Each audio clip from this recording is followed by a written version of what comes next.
This is the Absolute Business Mindset podcast, created and hosted by Mark Hayward. This podcast will interview entrepreneurs, business owners, and people in their careers. We will delve into their journey to success, key life milestones, and go deep into their area of expertise. Get ready to learn from other successes and failures. Today we have Angel Ribo, who is the CEO Confidant. Hello, Angel. How are you? Hi, Mark. Great to be here. Thank you. Thank you so much. And obviously, thank you everybody who's listening to us today. Well, thank you for joining me. It's going to be an absolute pleasure, I'm sure. What I just wanted to give people at the start is a quick synopsis of who you are, what you do at the moment, and then we'll go back and tell the story. So you help sales teams be profitable custodians, which I'm sure we'll talk about later on what a profitable custodian is, in sales negotiation, equity creation, and all based in Dallas, US at the moment. Is that right? Yes, thank you. Right. We are going to go back to your university at Catalonia, your engineering computing engineering degree, but I want to just touch on one thing first. You speak 6 languages. Yes. Wow. So is that all based around your traveling and where you've lived in the different locations, or was there languages that you wanted to learn and you went and learned them? Well, that's a great question. First of all, as you know, I come from Catalonia and I was born 1 hour away from Barcelona. So we are right south of the border with France. So in my school, at my age, English was not taught. So French was the only option. So thank God that was the case, because otherwise I would have never learned French. So, I really, for some reason, I was really ready to learn foreign languages. Probably one of the reasons is because, as you know, in Barcelona and Catalonia, we speak Catalan, which is a language between Spanish and French, right? So we have more sounds, the phonetic is more complicated. So I was learning French there. And mom and dad, they said, hey, Angel, although they don't speak a single language besides Spanish and Catalan, they said, Angel, we want you to learn English at the same time. So they enrolled me on a private school. So since I think it was 4th grade, I was learning French in school and I was learning English outside of school. And then magic happened, which was, mom and dad were they saved some money for me and my sister to go to Scarborough in the UK to learn English. And that was in 1981, 82. So that means that I was 13 years old. And that changed my life forever. If you have ever tried to learn a foreign language, you're always translating, right? You're always translating. So me going for a month to Scarborough meant that I went to Scarborough having to translate everything in my mind. And when I came back, I didn't have to translate anything. I was speaking English automatically. Automatically. I mean, I remember going back to my private school class and everybody was, wow, you've really learned a lot. And I have to tell you that trip, not only my sister went to the same school in Scarborough, but also my cousin. And I did the following thing. I was given the choice, who do you want to stay? I mean, what kind of family do you want to have? And I said, I want to be in a family in which I don't speak a word in Spanish in a month. Right. And they put me in a family. I still remember mom and dad and the 3 kids they have, 2 boys and 1 girl. I was sharing the room with a Swedish guy. Right. It was a Swedish guy. So I was, and the thing is, God helped me so much. This Swedish guy, oh my God, was he an introvert? Okay. Was he an introvert? So I spent the entire month speaking English with the family, and they would take me everywhere, and we would go to so many places. And also the one good thing I did was I asked my Swedish roommate, hey, do you have some friends here? She said, yes, absolutely. I have so many Swedish girls which came from Sweden, which are also in the same school. I could introduce you to them. Guess what? When I wasn't with my English family, I was with these Swedish girls. Right. And from a Spaniard, that was a blast. Oh my God, did that summer change my life forever? And did I not practice my English language skills? So that was, really, that was literally how I ended up learning English and French. And then, I started traveling. When I went to college, I was part of an international organization. I was the president for that organization. And then I went to France with an internship. but I also started to be exposed to Portugal. So I had to learn Portuguese, excuse me.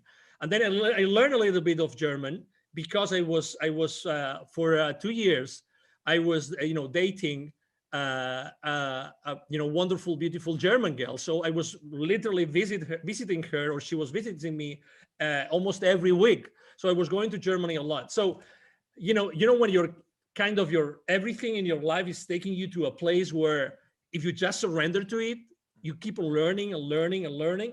And, eventually I used my Portuguese that I learned with a Portuguese student in Barcelona. I used it when I was conducting business in Brazil, and when I later on in my career, I moved from Barcelona to the UK to work for a technology company. Guess what? I was asked to call in English to the Nordic countries and to Germany. So I was making sales calls from the UK to those countries. So it's kind of, I always had to make an effort. Like I had to put myself in a discomfort zone in order to learn another language. And learning a language, right? I'm confessing here, I am a typical Englishman who struggles with languages. I was at school, did 6 years of Spanish and a couple of years of German, and really struggled. I just didn't have the natural flow of it. But how do you construct learning a language? The immersion technique, it sounds like you immersed yourself in culture, in people, and that's how you learned it. But they're all Latin languages, so they all have a sort of similarity. But how did you sort of approach learning languages? As you said, you're sort of translating everything Spanish to English, English to Spanish. Yes. But what sort of techniques did you use to get your languages and embed and understand with such fluidity? Your English is fantastic, and I know you're in the US now, so you do use it every day. But how did you approach learning the languages? Well, this is a great question. I remember when I was once paid, I think my first employer, when I left college, they paid for lessons. I think it was Portuguese. And they actually enrolled me. I don't know if I can use, commercial names, but for this, at this school, Berlitz, which they're very well known for languages and, to teaching languages, foreign languages to executives. Yeah. And they would typically, even if you don't know anything about that language, you start listening to it. You start, you don't know anything, but your brain, there's something in your brain that suddenly starts being comfortable, familiar with certain sounds. And, the more you are exposed, I remember when I first learned English, when I told you my story to Scarborough, having the TV set that we had in the room, always on. It doesn't matter, always on. I would never do that today with the amount of fear that there's in the news. But, at that point, it's always getting used to the language, even if I didn't understand what they were saying. It doesn't matter. So you actually used a word which is called immersion. There's a guru in human behavior, who is Tony Robbins. Oh, right? Yeah, I know Tony. If you ever listen to, obviously you have, or you attend one of his events, right? He talks about immersion all the time. He always makes this funny story when he started to learn polo, being on his horse and everything. Immersion. Even if you had to pay to learn a skill, but you can literally land, land in a place where that particular skill is being used. Yeah, that's the best way to do it. And again, it doesn't have to be perfect. But put yourself in a position in which you are stressed out, literally. Right.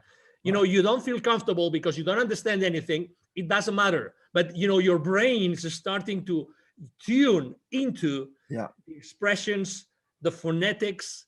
As you know, there's a certain way that every language has its own music. Yeah. Besides its own syntactics and grammar and everything, it has its own music. I think that music is as important and as the language and the words themselves. That has been my experience, Mark. Fantastic. Thank you for that. So let's go to your university degree. So you did engineering, computer engineering. So Exactly. at the University of Catalonia. Yeah, yeah. So just tell me a little bit about your upbringing in Barcelona and why you chose to do computer engineering as a degree. Yeah, that's a great story. I'm just having, memories from my high school time now. So I was born in a city. You speak Spanish. You've probably been in Spain. I was born in a city called Lleida, which is 1 hour away from Barcelona. Okay, so it's a 250, 300,000 people, city. So it's still a small town. So when I was, in high school, and actually in middle school as well, that started in middle school, I really loved computers. I didn't have a computer at home. But in school we had this lab with 4 computers, and I don't know if they were of a British brand or an American brand. They were called Acorn. Acorn. Yeah. It was. Oh, you remember them? Oh my God. Yeah. So I mean, I remember. I right now I have in my mind the lab with those computers. Yeah. That one of them, guess what, had a tape recorder, so I could record my programs. Right. Oh my God, I loved it. I mean, I totally loved it. I remember that thanks to that, my dad bought me an Apple IIc computer while I was in high school. Apple IIc. Right. So it was the most fancy Apple II that existed at that time. One of the few in the place where I was, actually the only dealer in that place. They knew me because I was all the time there looking for, software and everything. So that's how I started to like computer science and computer engineering. I was really good in programming. As I was progressing, actually one of my father was a CEO of a conglomerate of food related industry. Right. Companies, and he asked me, hey, could you do this inventory program for us? Yeah. And then suddenly for the entire summer I started to write in basic language. Yeah. Okay, a program for taking for controlling the inventory of that particular, it actually was a fish farm. Okay. So, and I loved it so much. It was so good. Obviously, I always had great grades. So when it was time, my last year in high school, when I was a senior, and I was asked in Spain, you have to go through there's a grading system, right? And I had to pick which schools I wanted to, which colleges and universities. And I said, okay, so I would like to go to the school, computer engineering school in the Technical University of Catalonia. And I was, thank God I had very good grades, so I could get really into computer science. Yeah. But guess what? The first year was physics, math, calculus, programming, theory of information theory. I, with all due respect to all my professors and teachers and everything, I hated it. I hated it. Okay. I mean, the first semester was, I barely could pass, I think, 2 of the subjects. I mean, it was really difficult. And then the second semester, oh my God, I said, I don't like it.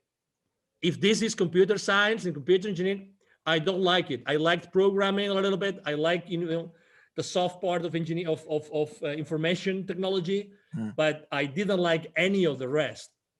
I said, oh my God, it's 5-year degree. Okay, I'm only at the second one.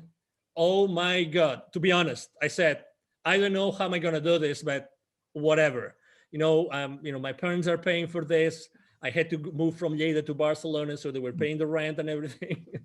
So fast forward, to be honest, I had to wait actively 3 more years until, again, I liked computer engineering subjects because they were more like, computer engineering or computer science in organizations, information systems, stochastic processes, things that were really more attached to reality, as opposed to, calculus and side. Yeah. Exactly. And I am a very hands-on guy.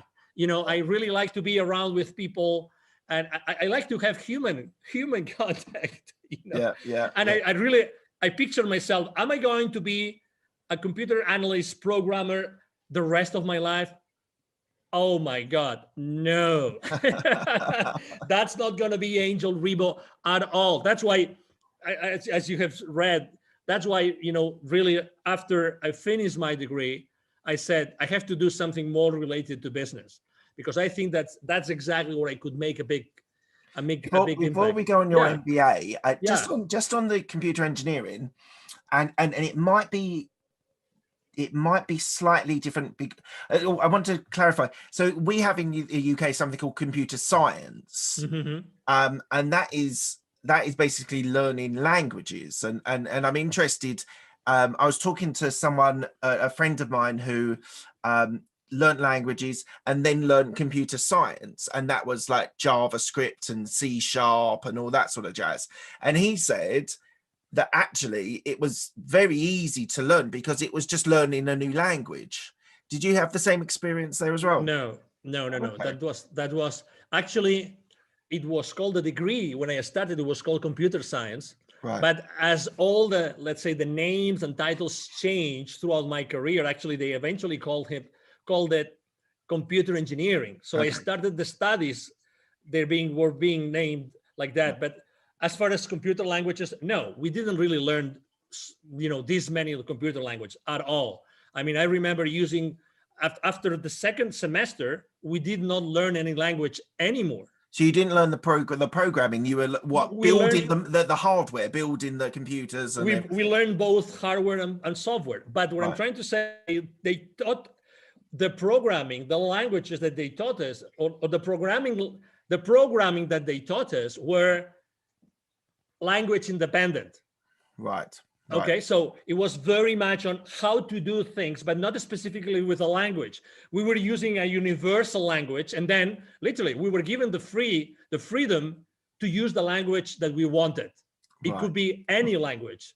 So that was, I mean, again, but if you realize, maybe if it was more like specific languages, maybe I would have liked it more. I don't know. But the reality is that everything seemed to me too abstract, and I wanted to go back to earth. And that's, as I mean, reflecting upon what I had done in high school, again, it was very down to earth. I was able to deliver specific results. I mean, as much as I am a strategic guy, but to be honest, I'm a strategic as far as the rubber can hit the road, really. Right. Otherwise, it doesn't serve me. Right. It doesn't serve me. And I need to see those results, because at the end of the day, I think that has helped me a lot in my life in general, like really wanting to see those specific results, those specific outcomes of everything that I have done. Yeah. Yeah. So you then did an MBA in Barcelona. Yeah. Was that to give you the business experience? Yes. And Actually, one other question, sorry, a follow-up question. Yeah, of course. At that time, doing an MBA, did you want to be an employee working for a big, whether it's computers or whether it was a business or finance, wherever? Did you want to work for a big corporation, or did you want to be an entrepreneur at that stage? That's a great question. I'm going to tell you. So while I was studying, in order to make money, I was actually working at the same time. Right. And I was working, giving education, computer education, teaching WordPerfect and Lotus 1, 2, 3, to the employees of the university of my own college. Okay. Mm-hmm. But the first job that I got before I graduated, I was actually at the rector's office, at the president's office of my own university. Oh, wow. Okay. Because they opened a position in the international, it was called the rector's office, Department of International Relations. And that was my first job. My real first full-time job was like this. So it wasn't related to technology at all. So while I was having that, while I was, doing that job, I was there for 5-6 years. I was actually studying, my MBA. If you ask me why, because I really wanted to have a different perspective of the world. I wasn't thinking of where am I going to work, what kind of role I want to have. I wasn't that strategic. The only thing I knew was that I needed to have additional knowledge if I wanted to go with a higher level of comfort to work for any corporation. Right. So I started working in international programs, and then I started traveling extensively. And we had these wonderful relationships and trips to the UK to talk to the Imperial College and the University of Manchester School of Architecture. And we would go to all these many, universities in Europe, and also in the US and in Latin America, which were mainly the places where we would have, relationships and programs and things going on, right? So that was actually my first full-time job. And it was thanks to a bad personal experience that actually I decided to move out of Spain. But when I was still working, and let me tell you a story because you're going to like it. When I was still working at the university, a female headhunter came one day and said, Right. Angel, we want you in the private sector. I have this opportunity for you. I cannot disclose how I found you. And actually, I still don't know today why. Okay. But, well, I know why, but I don't know how they found me. But anyway, Okay. we would like you to work in this particular company. I think you would make a great fit. And it was an audiovisual company. Okay, so they would do all sorts of audiovisual productions of any size. It would be the launch of a new car for Jaguar, or it could be like the 100th anniversary of FC Barcelona, just to give you a couple of examples. Yeah. But the reason why I mentioned this is because eventually I was fired from that company. Okay, so that was interesting. What did you do? What did I not do? What did you not do? So there was a lot of politics involved in that company. I was hired by one guy, and I made the mistake, which is I allowed myself to say to accept a position because this guy said, "Hey, we are reorganizing this part of the company, and I'm not gonna be your boss anymore. So before I hand you over to the new boss, I want to give you the opportunity to go to another side of the company. It's up to you. You decide what you want to do." Right. Okay. And I really didn't know nor my potential new boss at that division or this other boss. So I said, okay, let's go to this other boss, this other division. And that was my life sentence. Okay. That was, but anyway, but that's okay. And that was before. You learn from these experiences, don't you? My God. Oh, absolutely. Because, I was supposed to be in charge. Do you remember the 2000 effect? How going from 1999 to 2000? Yeah. Y2K or whatever it was called. Exactly. The 2K effect. Nothing happened. Exactly. Nothing happened. Nothing happened. The clock just ticked over. How many trillions of dollars, of pounds were spent for that, right? But anyway, so I lost my job, and then I had this conversation with my headhunter. Hey, I'm glad that they stayed at that company more than 6 months, so you get your full fee. I told the headhunter, but okay, could you tell me why did you really come to pick me from the university and take me to this private company? They were really a good company, and large and very, very well known. And she goes, well, because I needed someone really flexible.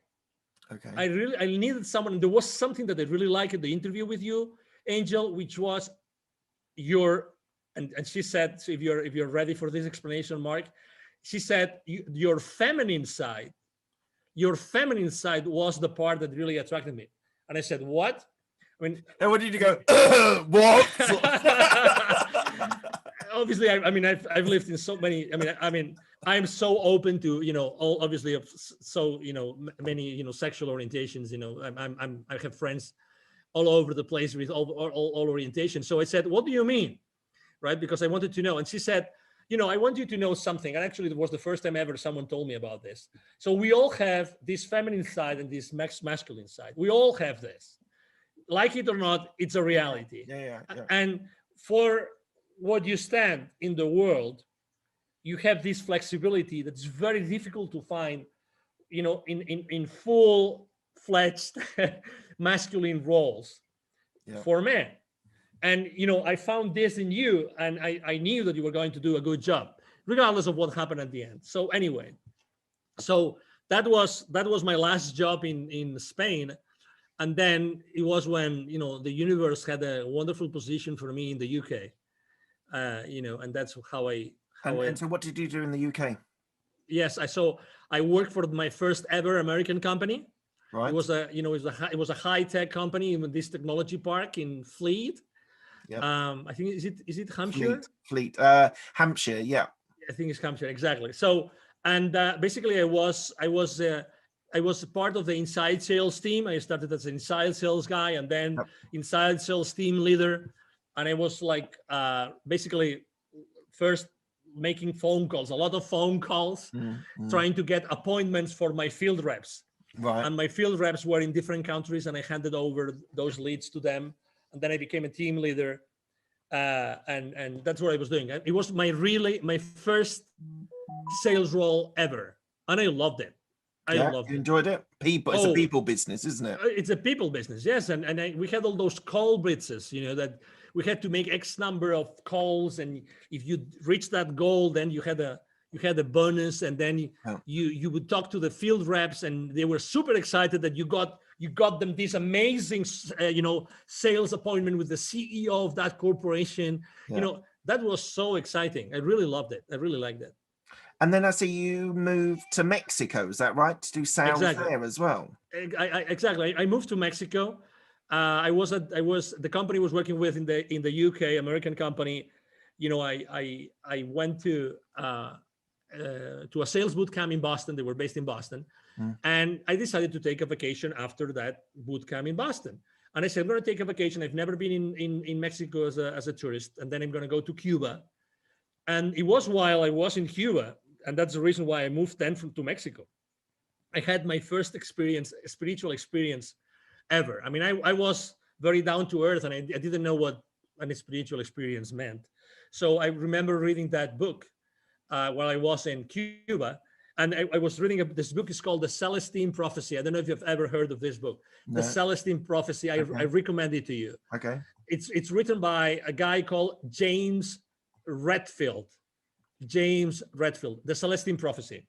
It's basically a book that talks about the energy and how everything is energy and everything around us is energy. I love the concept. When I was, when you're reading something and you're feeling that you already know that, and you're feeling excited about this. So it's the story about a series of scrolls that are being found in the Amazon side of Peru. Okay. Right. So it's an amazing book. It's a fiction book, but the teaching just was amazing. So I remember turning the last page of the book, and as soon as I did that, I had this rush of energy going through me. I mean, I cannot explain it. Goosebumps, chills, you name it. Yeah. And I knew that I had to do something. I mean, I remember when the sun was setting. I was in Varadero in Cuba, in that nice resort. And literally at that moment, I decided I want to go to work in Latin America. Okay. I went back to Fleet. I mean, I never explained this to anybody. Okay, now everybody knows because I have explained the story, but I never explained that to my managers. But I told my managers, both American, I told them, hey, I would like to go to work in Latin America. You tell me where you have an opening. And they said, well, we would like you in Mexico. But hey, are you insane? What do you mean? Hey, you're working here in the UK. You have a great job, great progression. Look what you have done in under 2 years. And, you're making good money. Why do you want to go to a third world country? Why would you think of doing that? And I said, why not? Why not? What's wrong? And in this case, was Mexico. And, Mexicans love Spaniards. Spaniards love Mexicans. There's so many things in common among the two cultures. And I said, I would love to go to Mexico. And I think that there's a lot of things that I can do while in Mexico. Just before you talk a little bit more about Mexico, so you were saying about that book that had a massive impact. So yes. I started binging audiobooks on business, finance, self-development, all this jazz. I don't know, it's probably 6 or 7 years ago now. Cool. And I interviewed someone who said you should read The Alchemist. Have you read The Alchemist? Oh, absolutely. So I was binging on this business stuff, and he's like, no, this will give you a really good perspective. It will open your eyes. It will spiritually help you. And I was a bit cynical, but I listened to it on audiobook, and it changed my life. It really changed my life, having that perspective on people's behaviors, people's way people react, and the way I should react, or the way the character in the story reacts to situations, and I'm even, while I'm telling you about this little story, I'm even thinking of the stories within the actual story. So so I know what you mean. I didn't decide to move to Mexico or anything, but I definitely know what you mean. Like non-fiction books can have, like, because as I said, I binged on business books, but that really was a life changer and a really inspiring book. So sorry, I just wanted to just pop that in there. Sorry, you were saying about Mexico. No, so but I would like, no, but I mean, to your point, I mean, I downloaded my first Audible book before Audible was even an Amazon company, and I think it's a great companion. I think that for while I'm in the shower, while I'm driving, while I'm commuting, I mean, while I'm exercising, audiobooks are a great companion. They're fantastic. I must admit, my intake has reduced, because I used to do it on the commute into my office while I was still working in corporate, and that was my, as you say, companion. That was go in, listen to a story. I listened to it at 2 times speed as well. My brain now assimilates it faster. I think that's one of my life hacks. Like if you're listening to audiobooks, put it on 2 times speed, because your brain just reacts and starts assimilating the information even though it's coming through faster. Thank you. So try that out. That's a great tip.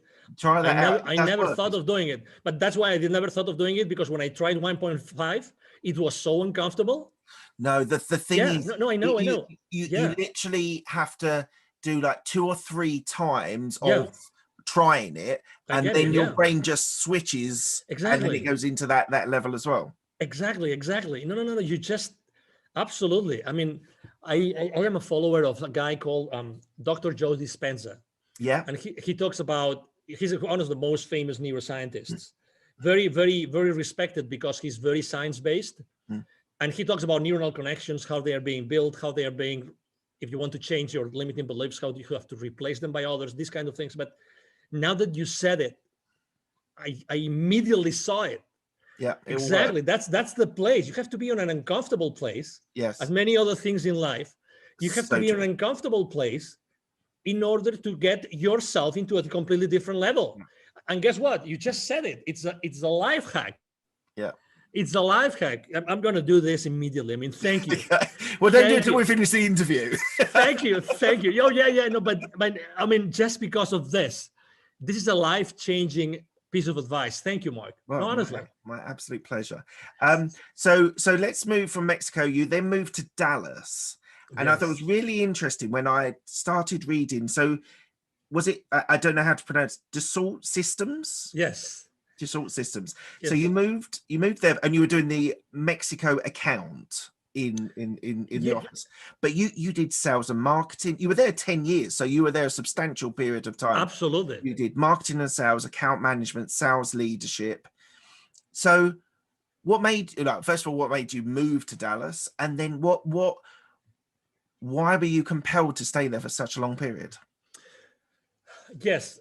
The first thing, I moved to Dallas because at some point in 2010, the vice president for sales, he came into the country and he said, "Hey, Angel, if you want to offer you a better position, you have to move to the US because we are a US based company. So if we want to offer you," so he helped me tremendously. Great guy, and great company, by the way. Dassault Systems is a great French company.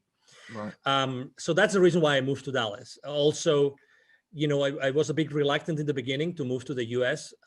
Sometimes Europeans, we're, biased on our thoughts, and it goes both ways. So, some of the Americans don't like Europeans. Exactly. Well. But I have to say, it was a great move. And also I had 3 kids in school age.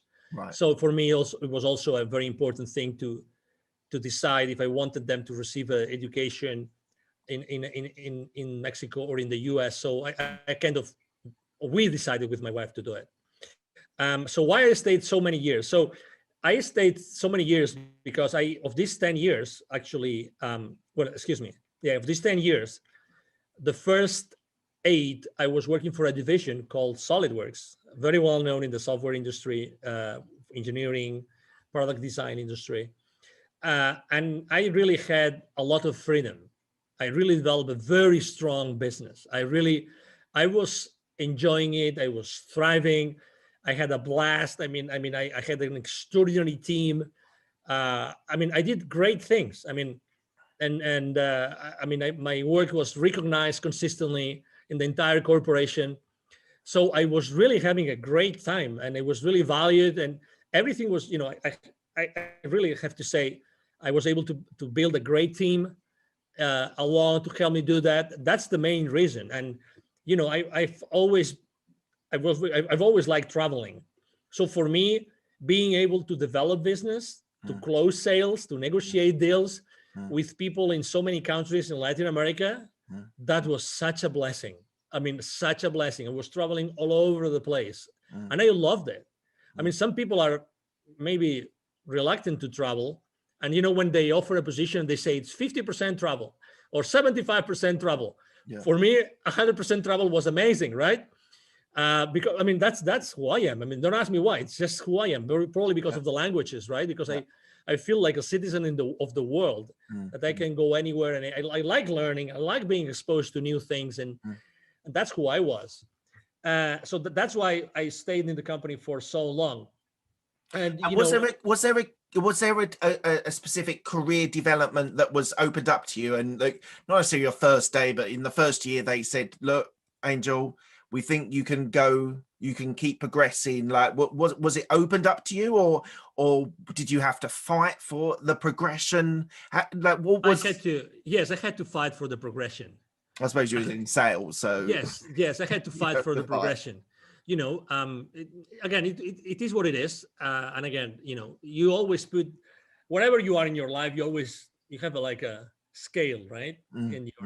In your mind, right? And you put one things in one side and one things in the other. It's a matter of balance. So you find the right balance, So I was really, as I mentioned before, freedom. I had a lot of freedom to do a lot of things. I developed a certification process for my sales force, a certification process for my entire channel, distribution channel. I designed training programs. I had so much freedom, and I could do so many things.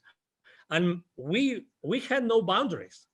We could do anything. And we deployed strategies in Latin America that nobody had deployed worldwide, literally. So I had so much trust from my managers and the leaders of the company. Oh my God. And again, I value my freedom a lot. A lot. And did you have a coach or a mentor there? You said about the person who brought you in. What was that available to you? Not really. That's a great question. I think that I always learn through exposing myself, through being in uncomfortable places, and being the one doing stuff. Probably my passion and my enthusiasm helped me a lot, so that when I was proposing something, people would, go with me all the way. I was one of these guys that I would really, walk my talk. So people would come along with me, but there wasn't this written career path.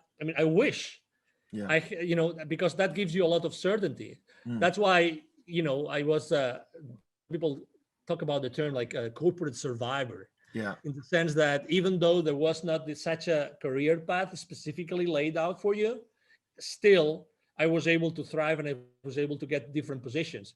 I started as a sales rep or a sales manager, and then I started to incorporating territories. That's something that happens at corporate, right? You keep on bringing additional territories, additional revenue, right? And eventually, when I moved to the US, I incorporated, strategic accounts and accounts that were present at both sides of the board, and these kind of things. Right. Okay. Well, let's fast forward a little bit. I do want to talk about this, but we're gonna have to move on. You're a TV host on a station in Dallas. Unfortunately, we're going to have to keep going because I want to get everything in. Go ahead. So what I suddenly started seeing at a certain point of your career, you created CEO Confidant, which we'll talk about in a minute, but you started doing philanthropic, it's charity work that you started to do. So you became the president and co-founder of Wisdom for Kids, and you also, this is not so charity, but you became the CEO of Divine Human Ventures, which is helping the gap globally for companies to reach different parts of the world.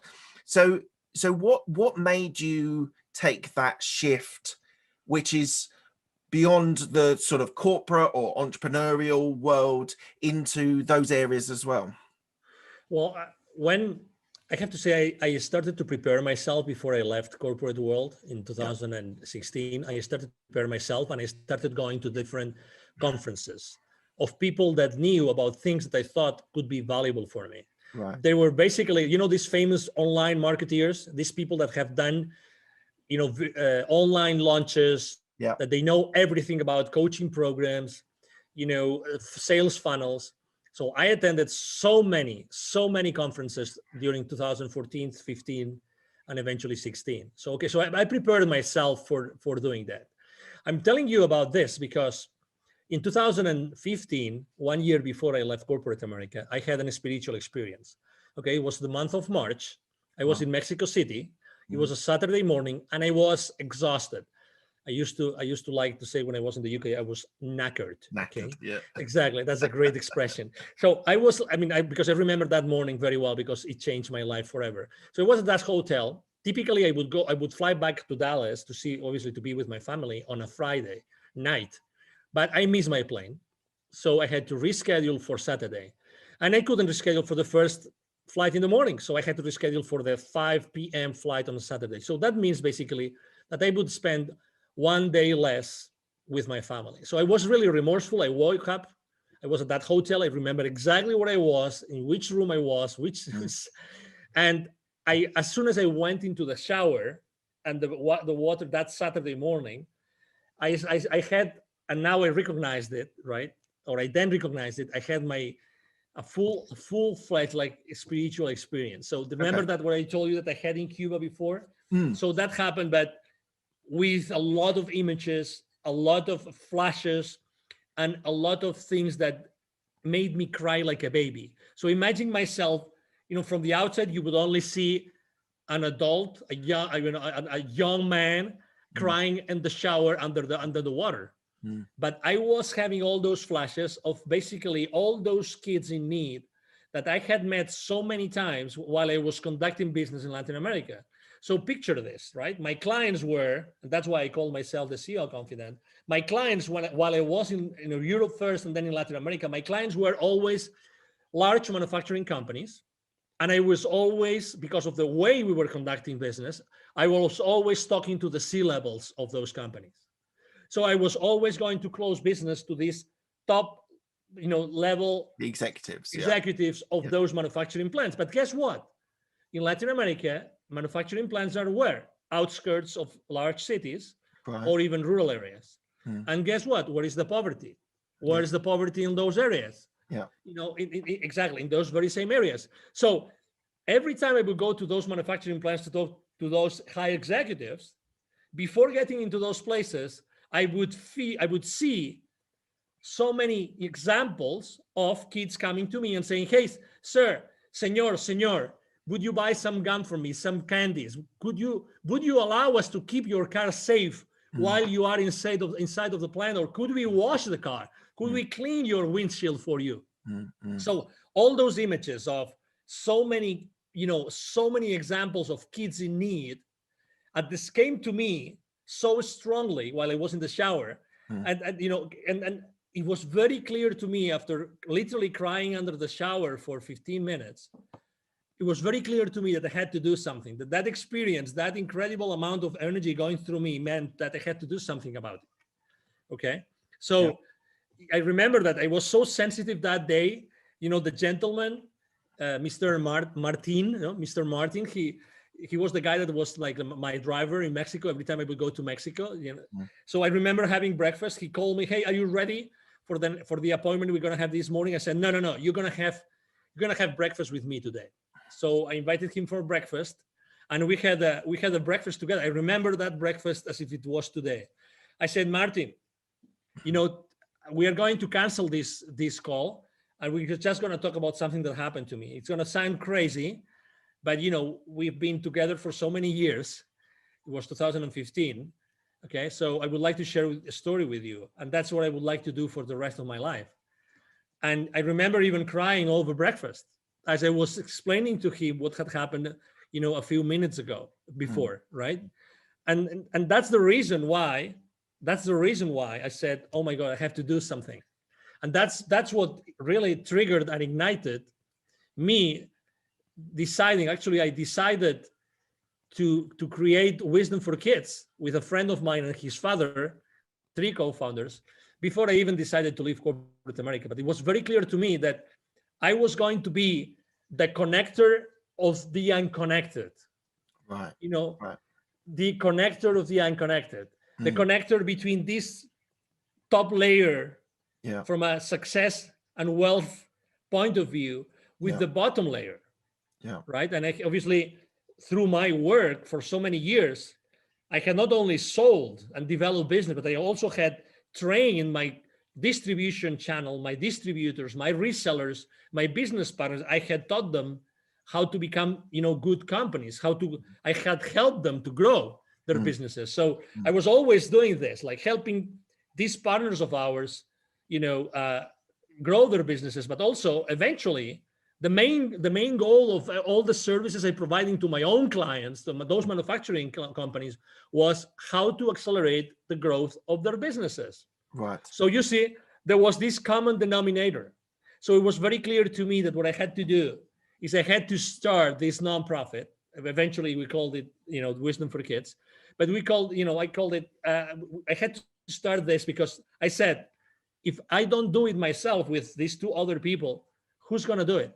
Who's in such a good position of being able to, tap into the genius of these top level people and at the same time helping the underprivileged? So tell me a success story. What have you managed to do part of this charity nonprofit? Yeah. So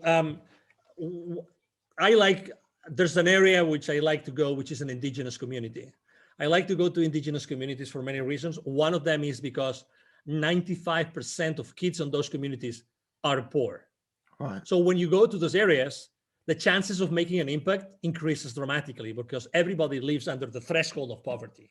Yeah. And I'm going to tell you a story of this area. It's in the north of the state of Puebla in Mexico. Okay. So in this area, there are 180 plus small communities.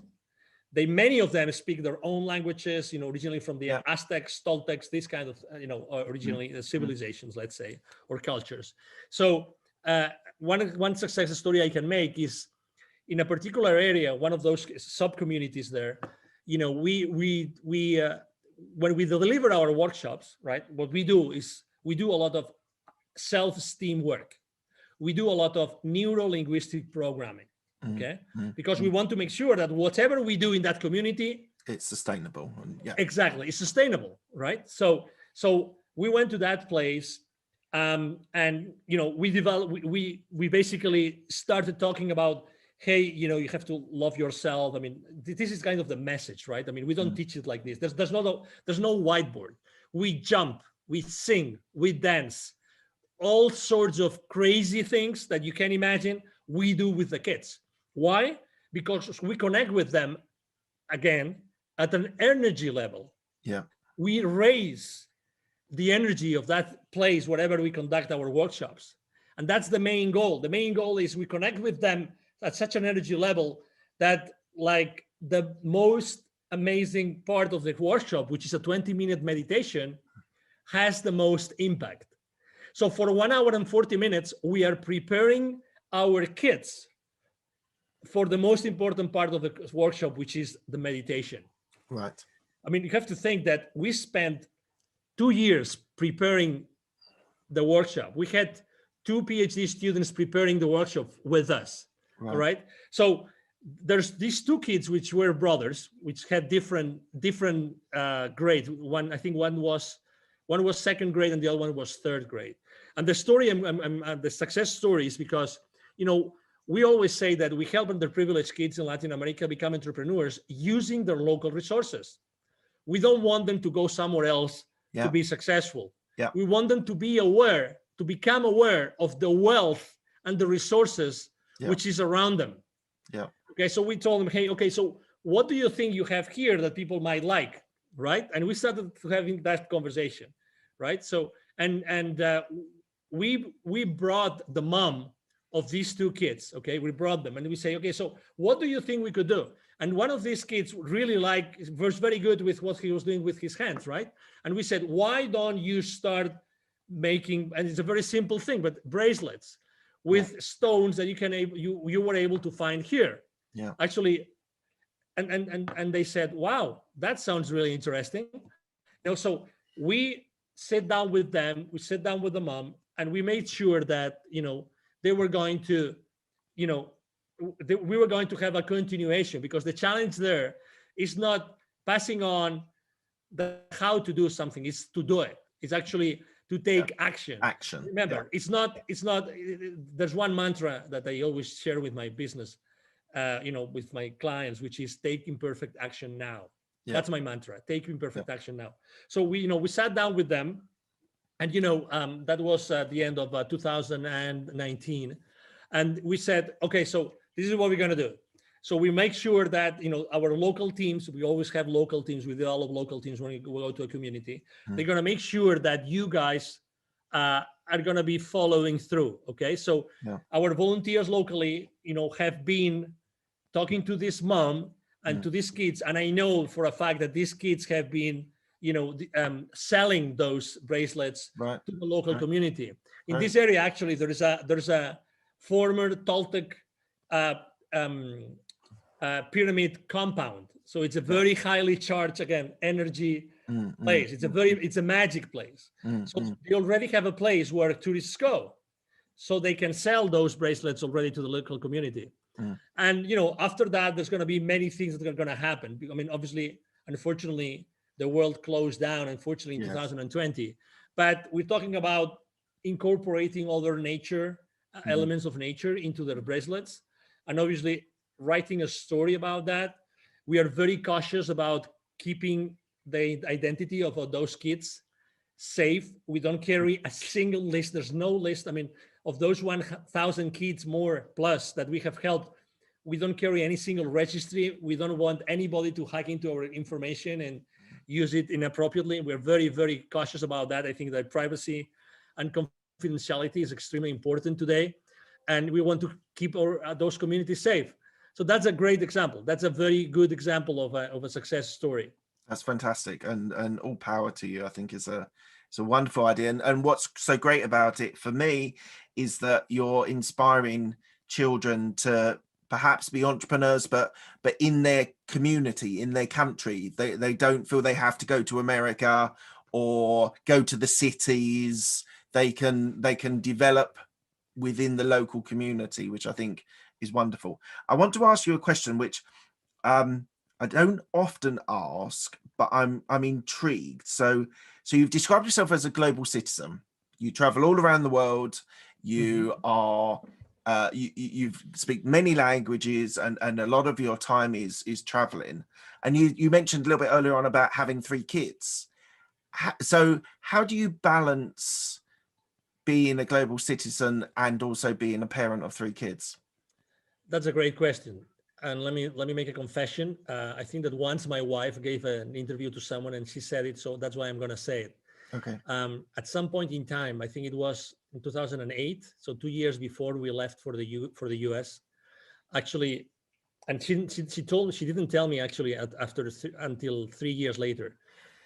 So only a few months before she got pregnant of our second kid, she told me she was actually thinking, she told me one day, Angel, you were spending so much time gone. I thought our marriage would never last. Never. We were living in Puerto Vallarta in the Pacific coast of Mexico. And I would literally spend 2 weeks in a row gone. Right. Like gone. And we had at that time we had an 8-year-old kid. I was literally gone. And that comes with a price, right? So I loved, obviously I was gone because I loved what I was doing. I totally loved it. But so so that came definitely with a toll. right? And when I made the decision of leaving corporate America, actually one of the main reasons besides my nonprofit was I really would like to spend more time with my family. And let me tell you, I've taken my second kid, my 12-year-old now, I've taken him with me to do what I do. Right. And it's really eye-opening because I remember when I took him for the first time, we got to the place in the mountains. It was a very poor village. Mm. There was the Sunday market was on. Mm. It was dirty. It was smelly. It was raining, cats and dogs. Mm. And my kid, like we had literally, we took a 6.5-hour bus from Mexico City to that place in the mountains. Oh, okay. Yeah. Yeah. Okay. And my kid said, Daddy, I want to go back home now. I don't want to be here. Oh no. I don't want to be here. That's not what you the want to whole hear, is it? the whole landscape, the whole scenario Yeah. was so, let me use the right word in English, appalling Yeah. for a kid that he said, I want to go back home. I don't want to stay here. I really don't want to stay here. Well, luckily enough, the next day it stopped raining. It was, as you know, in the mountains, then it was warmer, and it was very nice sun. And then obviously he was involved in delivering the workshops. Yeah. He was one of the highlight of the kids because they got to see a kid from a completely different life. Yeah. Yeah. With them. Yeah. And then he changed the way that he was seeing the whole wisdom for kids that Dad is doing, Yeah. and it was a great experience. And now he knows and he understands exactly what an underprivileged kid means. Yeah. Yeah. And Absolutely. but yeah, but it was, to your question, it was very difficult. Now I work, my office is at the second floor at home. We have a 2-story home. Yeah. And it's different. And I spend a lot of time with my kid, and actually now he's in school, but most of the time he listens into my podcast interviews. Right. And not only that, sometimes I ask him to write posts. He's brilliant. He's much smarter than me. Needless to say, his genes are much better, much better. And he's brilliant in English. He's brilliant. He got this prize from his school for his English, skills. He writes really good. So he has he made his own computer, and he has it next to me here in the office. Thank God we have a large office. But I love to have him involved. And every month I have my daddy son night, my daddy daughter night, obviously my daddy mommy night, right? Yeah. Date night, we call it. But it's important because otherwise, just to mention something, the last 12 months, how difficult have they been for the families? Do you know what? So I left corporate in October 2020. So I'd sort of been living a dual life. I had my corporate career and then I had my podcast and various other things.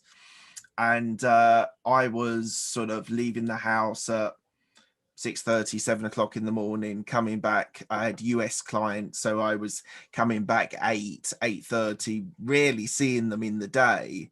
And I think one of the things that COVID has actually done is, so I'm working from home. We've managed to make it work. I can close the door if the kids are not, if I'm doing an interview, but actually being present. It's not always that you're I'm doing a little bit of homeschooling at the moment. We're in lockdown in the UK, but my wife's brilliant and she does most of it. But just being present and being around and having meals with them and having breakfast with them and being involved in their lives is probably, for me personally, the biggest thing that COVID has given me as a benefit. Now, obviously, there's terrible, terrible stories and deaths, and people I know have had sorrow and sadness. But the one thing for me that's been great, it didn't push me to leave corporate America. I was leaving. I just hung around a little bit just in case what was going to happen, because it was also new. But I think the thing is making a really important point that that I wasn't necessarily traveling a lot, but it just, the corporate world sucks you in and it wants more and more from you, and naturally your kids and your wife and other and people around you, they're the people that suffer. It's great. I mean, if you think, now that you have I have to say that after leaving corporate, I was by myself in the desert for many months. Okay, Right. I had to adapt. Yeah. Yeah. I mean, for me, it wasn't automatic, right? I mean, although I was successful and blah blah blah, regardless, I thought it wasn't enough. I thought until I one day I sat down and started to make some accounting. How many clients have I seen? What were the achievements? How many people have I met? What did I do to help them? What, all these kinds of things. I felt that it wasn't enough. So, I mean, everything works out, right?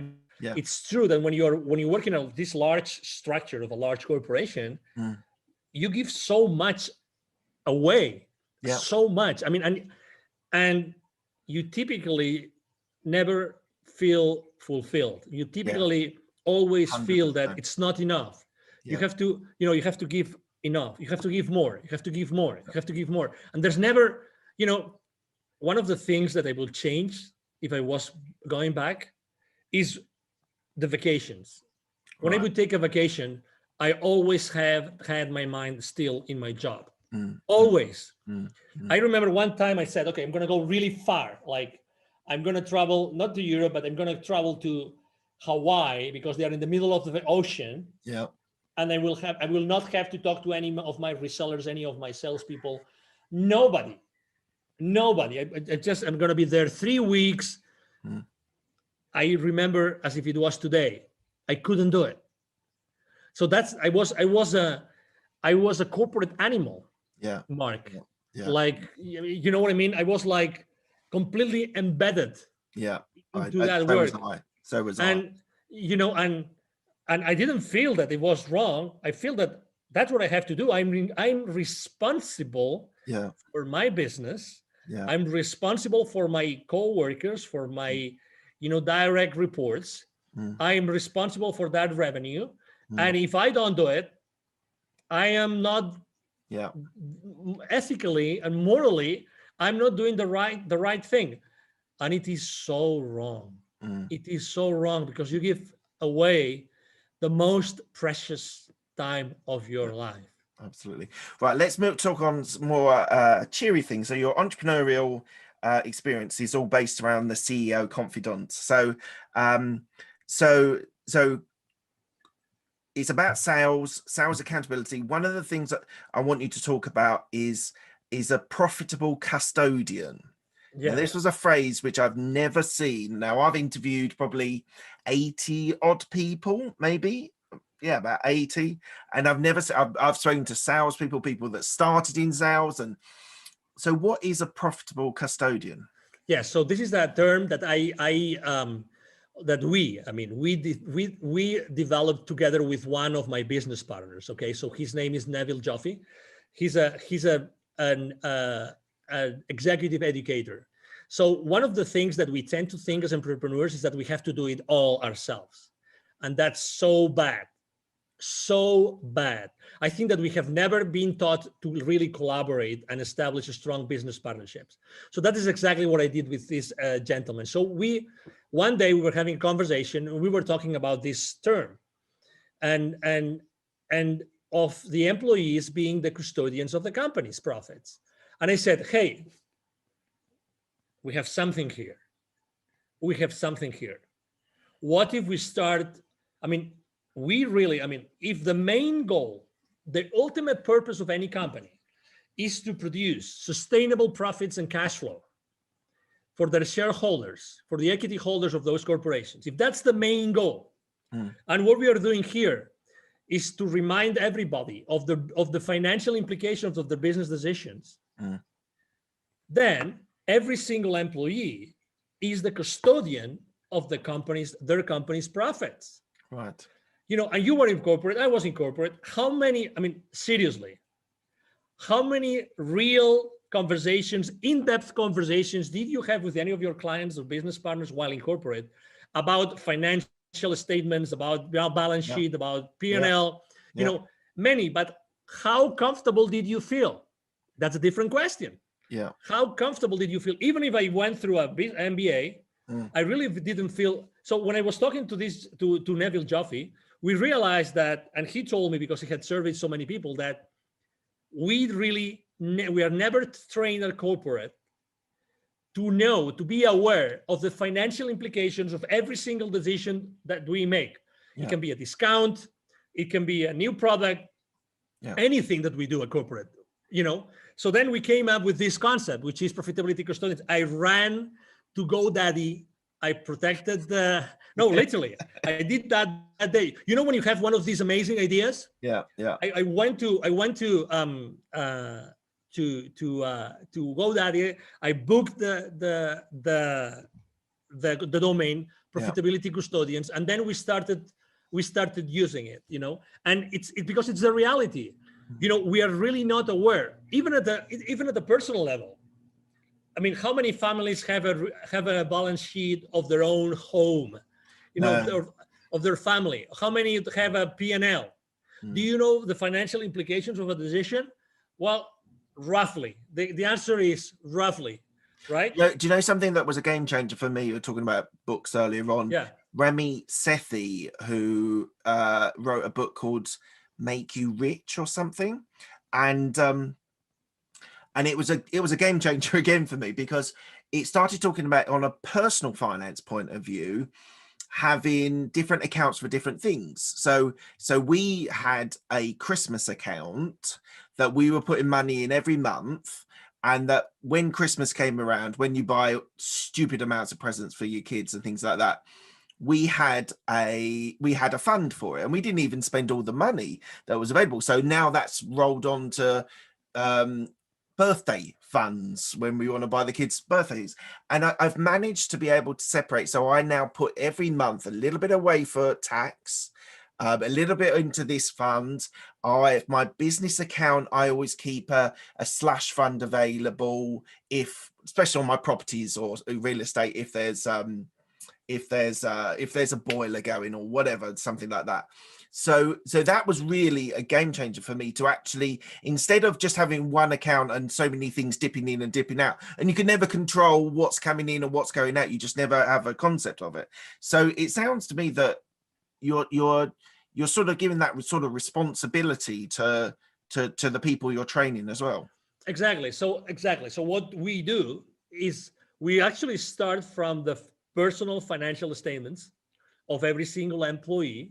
Okay, we're talking about, I mean, this is designed for both entrepreneurs and for corporate business operators, let's say.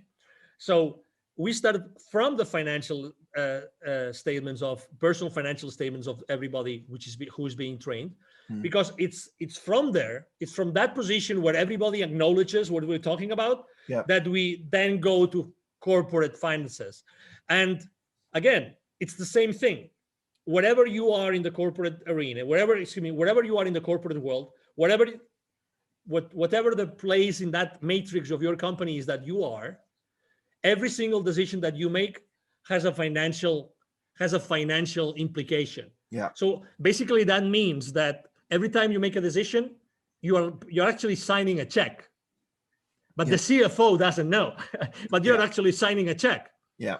So every single employee are signing checks. That's why they are the profitability custodians. And exactly, it's a very unique term. But every single employee is the profitability custodian of the company's profits, because that's the nature of the company. And that's a blind spot. That's a big blind spot. We run, as you know, we are very active on LinkedIn. We run a survey on my profile. I run a survey asking, what do you think is the main blind spot of salespeople in the corporate world? And we expected that profitability would be one of the top places. It wasn't the top. It was not the top. So that's why, again, even though every single company exists, in order to produce sustainable to increase sustainably, shareholder value and cash flow, that's the main goal of a corporation, then very little is done at an employee level. Obviously, the CFO knows what he's doing, but how much is being done in order to align? 100%, especially in corporate, because people that I worked with. So I want to talk about innovation, but just on that. Go ahead. Well, I'll lead into innovation, but people that I worked with, they had no responsibility for their products that they were working on. They turned up and they did tasks, and that was they then left. And they had, as you say, they had no responsibility of trying to make it more efficient or to raise revenue or go out. And the reason why I was successful in it was because I was interested in business development and actually finding new clients, finding new markets. So I know sales is slightly different to what my experience of corporate America is, but how does innovation sit with the people that you work with in the sales environment? So innovation for you in the sales arena is different to I was in KPMG and PwC in their software, so I helped sell and implement software. But how does innovation sit for the sales market in corporate America, or even in entrepreneurs that you help? So are you talking about the importance of innovation within because my I think people, base? Or well, I think people just aren't aware of the importance of and I mean innovation as in making a difference, making a change, in trying to make something better, whether it's with a client or within an internal system or whatever. Yeah, I mean, I think that, in theory, everybody embraces innovation, right? Because innovation means you are able to create something new. We are all by nature creative. We love to create, but then there's this gap between, okay, I create all those things. You mentioned several products. You create those products, but okay, in order to deliver those, there's going to be something involved. In order to market those, there's going to be something involved. In order to sell them. So this is the gap which is being forgotten. So to be fair, because it's easy to talk about this, but in all fairness, the thing is, how many of us, while in corporate, we got the right education so that we were fully engaged with the rest of the organization, so that eventually the leadership team could keep us accountable. That's the thing. That's the thing. If you want to keep your employees accountable, it's not fair to do it unless everybody is really engaged because they have been provided with the right level of education. And that's where the gap is. That's where the gap is. And again, it's a matter of priorities. It's a matter of priorities. So for instance, I was also selling to many different industries. We were selling what is called product lifecycle management software. Okay. Right. So that means that our clients would be like corporations, that they would have some products that they would send to the market, and obviously they wanted to launch those products to the market faster than the competition, blah blah blah. Obviously innovation was always there because our tools were helping them to be really innovative and to launch to market, the time to market, right? Time to market. Right? So innovation was always there. But again, it's not only that you have a great idea and you're able to make sure it's going to fulfill your client's needs. It's not only that, because something that also, again, another gap. When you are selling something, how many times do you really care about the profitability of your client when they buy from you? Because at the very second that you close a deal with them, you become a liability. You become a liability in your client's financial statements. Yes. And it's a great revenue for you. Yeah. But until the returns, until the client sees the returns, you are a liability.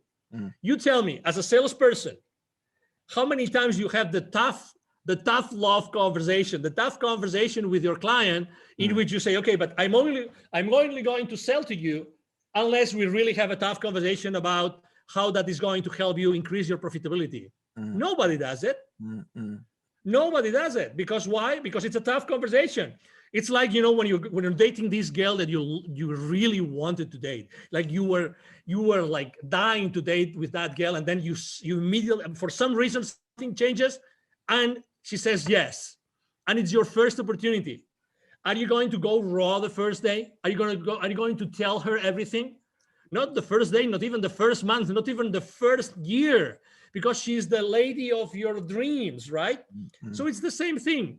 We are coin operated, we are salespeople. So when we have this possibility to sell a multi-million-dollar to someone, we never have these tough conversations. Wrong. This is the wrong thing to do, because we want long-term relationships with our clients. The best way to keep our clients alive and keep on buying from us is if we make sure that we develop that win-win, in which they recover and they make their investment in our products and services profitable. Mm-hmm. I'm going to have you back on my podcast again. I'm gonna so I what I want to do on our second interview, I'm happy to do it, is talk about sales, is go deep in on sales, because I think it's the core of your business, it's a core of your experiences. I've got certain views on sales, not negative, because I think people's career progressions is based on selling yourself. It's like you're selling to clients, you're selling yourself to your bosses. So we'll have to get you back on in a month or two.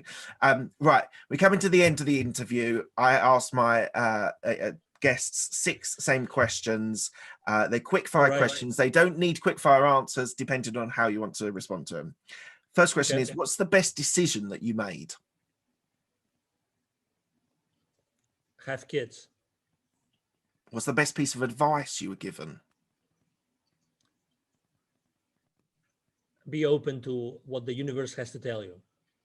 Okay, awesome. Who helped you most in your career? My wife. Any regrets? A lot, but I wouldn't be who I am unless I had gone through those challenges. So that's okay. I'm a human being, so I am still wired, and I still feel that I did something wrong. But really, I'm happy to be who I am with all my flaws. That's fantastic. What are you most proud of? Well, what I have achieved. I've helped so many people. All the lives that I have been able to change. Awesome. And what does legacy mean to you?